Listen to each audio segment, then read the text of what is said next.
Welcome to Trial Site News YouTube video for the week. Today, Weekly Roundup is on hiatus and will be returning on Monday, September 2nd at 7 a.m. Mountain Standard Time. This will be our new time slot from here on out, and we hope to see you there. In the meantime, today we'll be talking about prostate cancer-related news, so please click the subscribe button and ring the bell to be notified of future videos.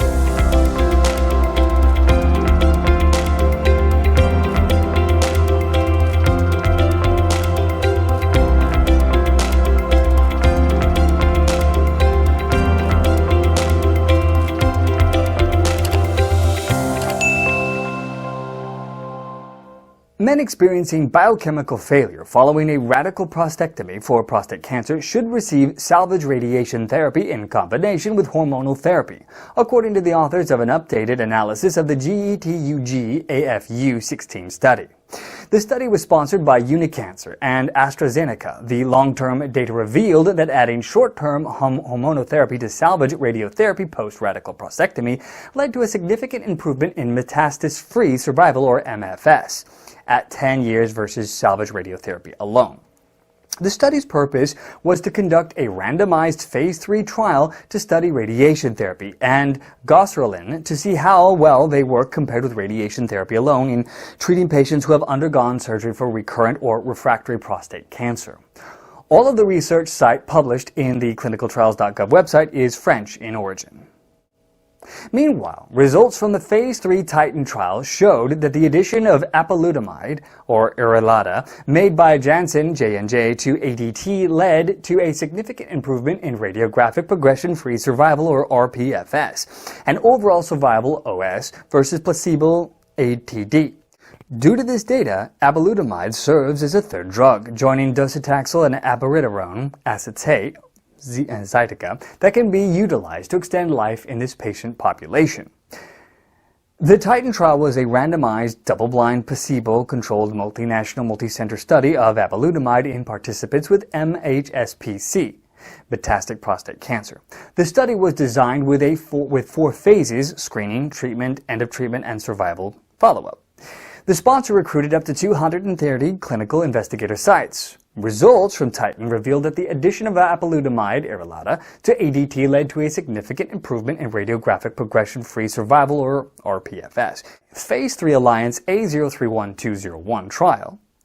This was a Phase 3 clinical trial of enzalutamide, or ENZ versus enzalutamide, abiraterone, and prednisone, for metastatic castration-resistant prostate cancer, or the mCRPC. This study failed to demonstrate prolonged survival with the addition of abiraterone acetate and enzalutamide. And additionally, the treatment with the combination resulted in greater adverse events than with enzalutamide by itself. Now, Phase 3 EORTC 1333 Peace 3 trial, the Peace 3 study, sponsored by the European Organization for Research and Treatment of Cancer, the EORTX, included multiple collaborators such as Bayer, Astellas, Academic and Community Cancer Research United, Cancer Trials Ireland, Unicancer, and Canadian Urologic Oncology Group. The objective of this randomized Phase 3 open-label trial was to assess if upfront combination of enzalutamide and RA223 improves radiological progression-free survival compared to enzalutamide single agent in asymptomatic or mildly symptomatic castration-resistant prostate cancer patients metastatic to bone. The trial offered confirmatory insight into whether the addition of bone-protecting agents to anti-cancer drugs in metastatic prostate cancer is beneficial in mitigating fracture risks.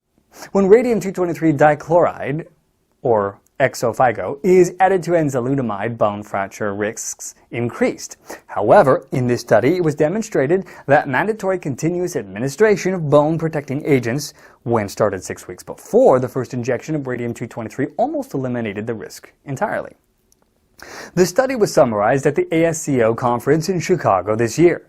The interim safety analysis was presented, and the data demonstrated that there was an increased fracture rate with the addition of radium-223 to enzalutamide prior to mandating the use of bone-protecting agents. Pathological and non-pathological fractures are a well-recognized complication in advanced prostate cancer, but the early results of the Peace 3 trial demonstrate that the risk can be controlled in both arms when patients receive bone-protecting agents, including denosumab and zoledronic acid. Do you have any clinical news you'd like us to report on? If so, let us know. Contact information is in the box below. If you'd like to watch more videos, click the playlist here. Thank you for joining us for this week's Trial Site News Roundup, and remember, subscribe and ring the bell to be notified of future updates. We'll see you next time.